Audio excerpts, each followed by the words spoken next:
Okay, hello, Michael. Please tell my audience the plot and vibe of your film, The Baltimorons. Okay. It is about a emergency.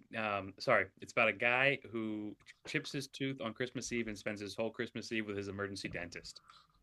This is true. And what's the vibe like? Oh, the vibe. It's a comedy. It's a drama. It's a Christmas movie. It's a the worst heist movie ever. Because he has to get his Cadillac back. Uh, it is a buddy comedy. It's really all the things wrapped into one. When Jay and I wrote it, we really just wanted to write something that we wanted to see and that we feel like is not out as much anymore. So we did Is it that. a mumblecore movie? What do you think of that like label?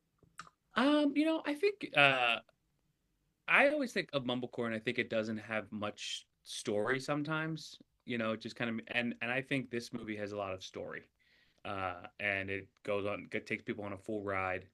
Um, But I mean, yeah, of course, I guess it's got a little mumblecore vibes because the king of mumblecore, Jay, is the one who directed it. So, Oh yes, Jay Duplass. And tell me how you got linked up with him, and what was your working relationship like with him? What can you say about him as just like a regular guy? I guess. well, it was really crazy. I noticed one day back in 2022 or 2021 that he started following me on Instagram, and I was like, this is so crazy. And I just sent him a DM one time randomly just because I had a short film that I wanted to shoot. And I sent it to him, and he got back to me within 6 months. Uh, and he was like, "Dude, I think you're super funny. Send me the script." And I sent him the script, and he was like, "Come over to my house." And I'm like, "I am a stranger on the internet, and you want me to come over to your house after two messages?" um, and that's kind of who he is. He lets strangers in his house all the time.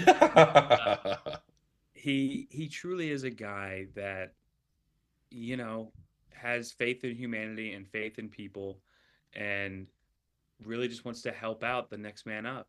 And you know, of course, when I went over there the first time, I was like, "Oh my God, like I'm at his house. This is so crazy."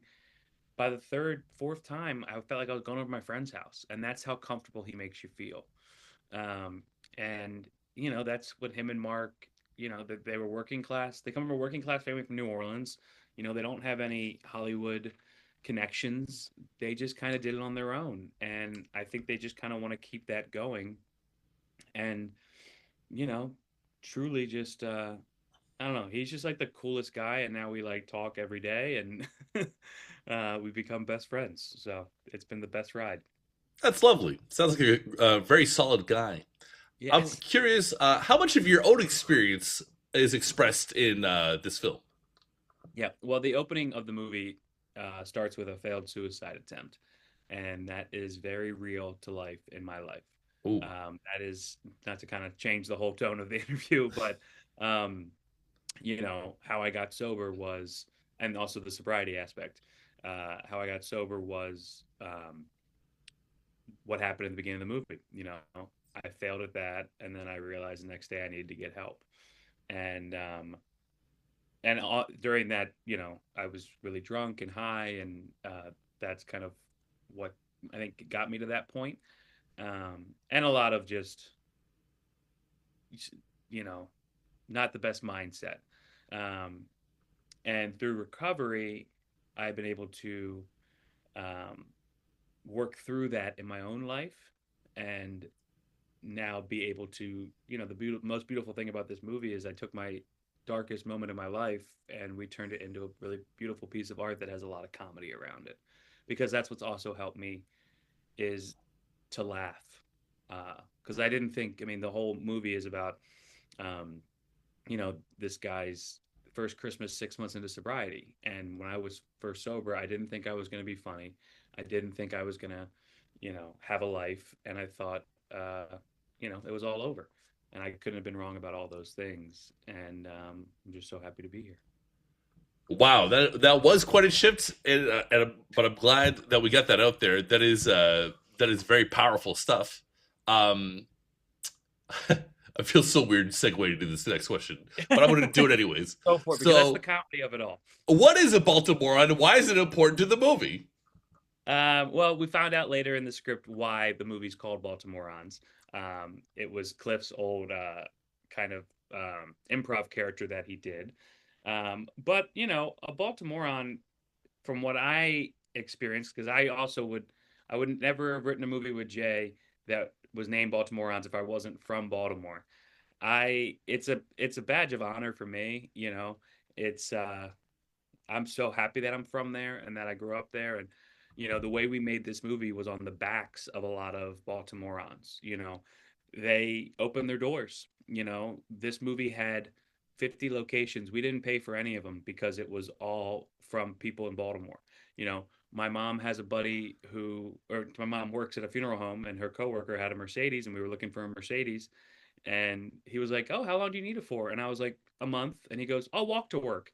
That's the Baltimorean attitude. Somebody that just takes their shirt off their back and helps out the next person. And I feel like our movie, you know, back in the 90s and you know, the John Waters and Barry Levinsons, they really showed Baltimore in like a really beautiful light, and you know, beautiful and eclectic and weird and all this fun stuff.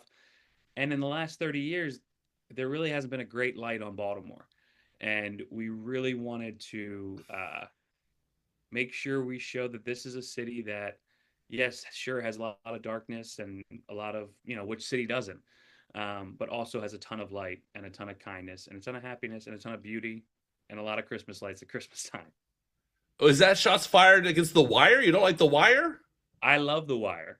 I love it. It's just I also love to see other aspects of Baltimore that are, you know, because that show's incredible. I mean, it you know, and same with We Own the City. Like what David Simon did is amazing. But every time I go back to Baltimore and I'm telling them I'll make a movie, they're like, "Are you going to put us in a good light for once?" No, no, I So get it. I felt like that's what you meant. I just wanted a clarification for mhm. the wireheads I, out there. I absolutely love The Wire. It's one of my favorite TV shows. Oh You yeah. know, I'm Team Omar forever. I miss. Beautiful, beautiful. Yeah. Okay, so you were at South by Southwest with this movie. What was that like? And excuse my little co-star today. That's my dog Miller. He has to hang out with me. Aw. Um, South by Southwest was absolutely incredible.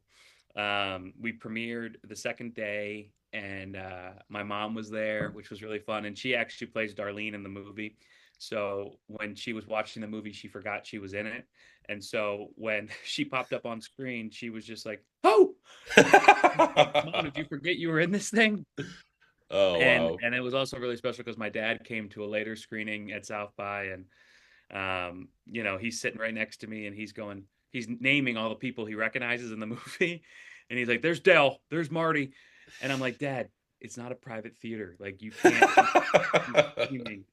But it was incredible because we ended up going there, and you know, the audience was incredible. Every single show we had was sold out and we had to turn people away, which was not fun. But we ended up winning the audience award there, and we won, I think, 8 audience awards since, and have played over 20 some festivals across the US, Europe, and Australia. Um, and yesterday we got nominated for the John Cassavetes Award for the Independent Spirit Awards. So it has Hell yeah! been, Congratulations. thank you very much. And of course, Liz Larson, my incredible co-star, she got nominated for Breakthrough Performer. So Yeah, we're let's just, talk about her. She's so good in this movie. she's incredible. She is so great. You know, it was such a treat to get to work with her. Jay met her in LA. She was doing the Transparent musical, and he just thought she was so incredible. He went up to her after the musical and was like, "We're going to work on something together." And of course, as you know, she's an actor who's worked in the business for 45 years. She was like, "Yeah, okay, buddy. I'll probably never hear from you again." And then 6 months later, he took her out to lunch because it was the end of the SAG strikes, and he said, would you want to do this movie in Baltimore in a couple, you know, weeks basically?" And even after that, when she was like, "I'm never going to hear from this guy again," and 3 weeks later, she was in Baltimore. And what was so incredible about our experience together and how close we became was, you know, we didn't have trailers on this set. We had a Cadillac and the Mercedes, and the Cadillac didn't have heat. So I would hang out with Liz in the Mercedes in between setups. and we just truly became the best of friends, and we just shared our life stories, and got really close really quickly. That's amazing. I felt she had very sharp instincts. She's brilliant. She really is. Every time anybody comes out of the movie that people I know are like, who is this woman? Why have I not seen her? And so many things. And I think it's just the beginning for her, and she's gonna continue to soar. Beautiful. So I'm interviewing you right here in Canada, and the Baltimorons is coming to the Mayfair Theater here in my territory, and I definitely encourage people to check it out. But there was another Canadian comedy that played at South by Southwest, and I'm wondering if you got the chance to see it. It's called Nirvana, the band, the show, the movie. I was so inspired after seeing that movie. I loved it.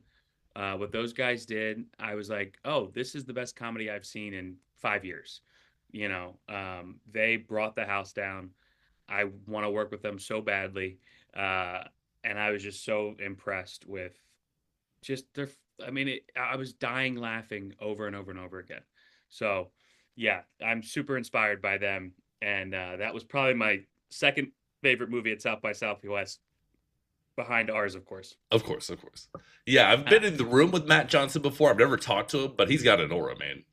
Yeah, no, he just seems very cool and down to earth, and like it was just it was just so funny and brilliant, and they were on stage there, and yeah, they're just and they just were still like, the stuff that's in it is just so crazy, and it's just, yeah, I really can't. I was so happy that Neon picked it up, and I think it's going to do wonders for comedy.